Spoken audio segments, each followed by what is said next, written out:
Bloody sausages. How hard can it be to fry up a few bloody sausages? Sausages! Now, it's very simple, you see. It's very good for testing two people working in harmony. Right. Now, you have to agree a secret signal, you see. Like a wink? Yes, but more subtle, you see. Is this something I can help you two with? Oh, yes, of course. Gladys, let me introduce you to the finest blacksmith in Windy Nook. Joe Noble, Gladys Wright. Gladys, Joe. I'm the only blacksmith in the Nook, and it's Joseph. Oh, Mr. Noble. Nice to meet you, Mr. Noble. All right, well, what do you want? Well, it's her horse, Dromio. Yes, and he has a twin, also called... Dromio! But it's Dromio of Syracuse that has the problem. Oh, you sweet, sweet man. Nobody ever remembers which is which. Oh, we are in perfect harmony, dear. We clean up at Harry's. Do you really think? I think I'm going to vomit if you two don't tell me what it is you want. Sorry, Joe. Have you ever been absolutely so besotted with some... Do you know what? Never mind. We'd like you to take a look at poor Dromio's hoof. See if it's a shoe giving him jip. Well, I live to serve. Yes, I thank you so much. I really hate to see him like this. He's such a crybaby, such a grumpy guts. He really is. I know. Well, that horse is lucky to have you. Such a kind, considerate, and beautiful woman. Oh.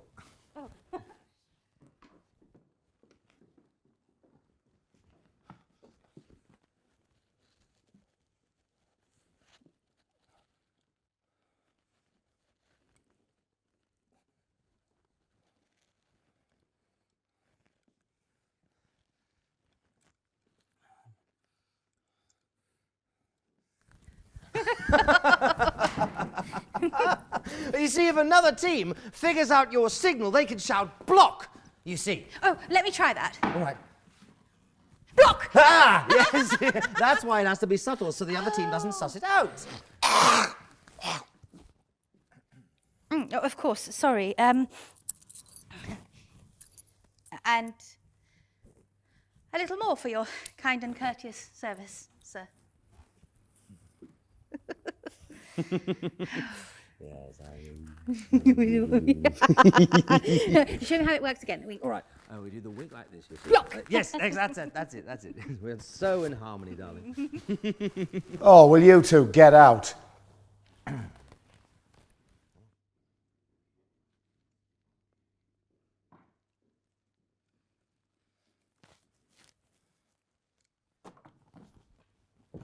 You can come out now.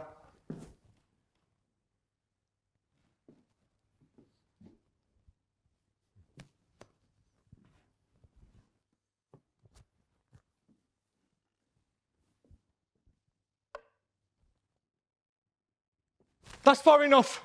Oh. I only have one question. Why? Why what? Why steal from the co-op? You're a blacksmith, for God's sake.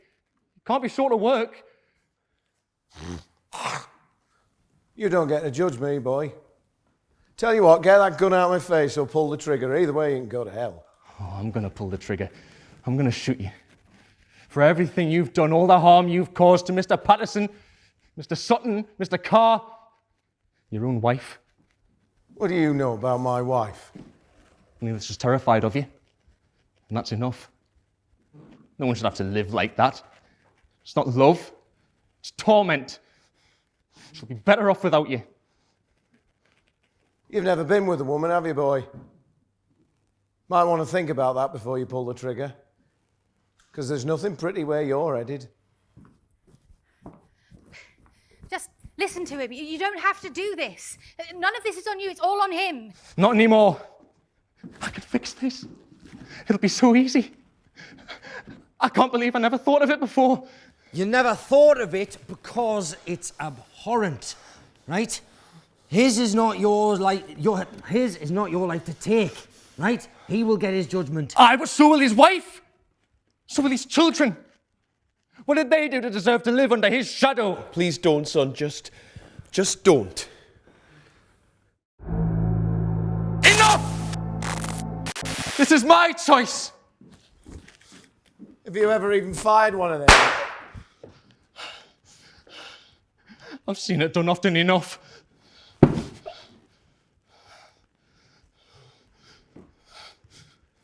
You might shoot me, but you'll not break my... Cowell! What the bloody hell have you done? I've ended it, sir.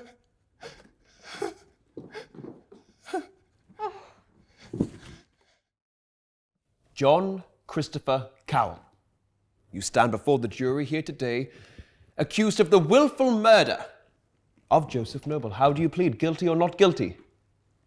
Guilty, my lord. Do you have anything to say as to why the sentence of death should not be passed upon you? I deserve to hang, my lord. I'm not sorry for what I did to that man. The Nook is far better for his absence from it. But I do have something I would like to say, if I may, to my grandparents. Proceed. They are not here today, but I should like to thank them for the love and care they have shown me since my parents passed away. I deeply regret that I must leave them under these circumstances. I fear the consequences of my willful actions may injure them deeply, and this they do not deserve. For this, I am truly sorry, and I can only hope that they can forgive me for leaving them so soon. Do you wish to say anything else? No, my lord. Very well. You have pled guilty to the willful murder of Joseph Noble. It falls to me to pass sentence. What could motivate such a well-mannered, polite young man such as yourself to such a heinous crime, I can only imagine. Accordingly, the law is clear. It is with regret that I have to impose the sentence of death upon the defendant, John Christopher Cowell. Take him away.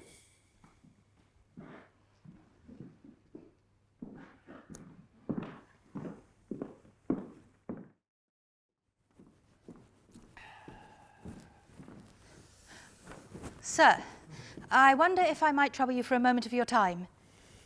What's the matter? Are you lost?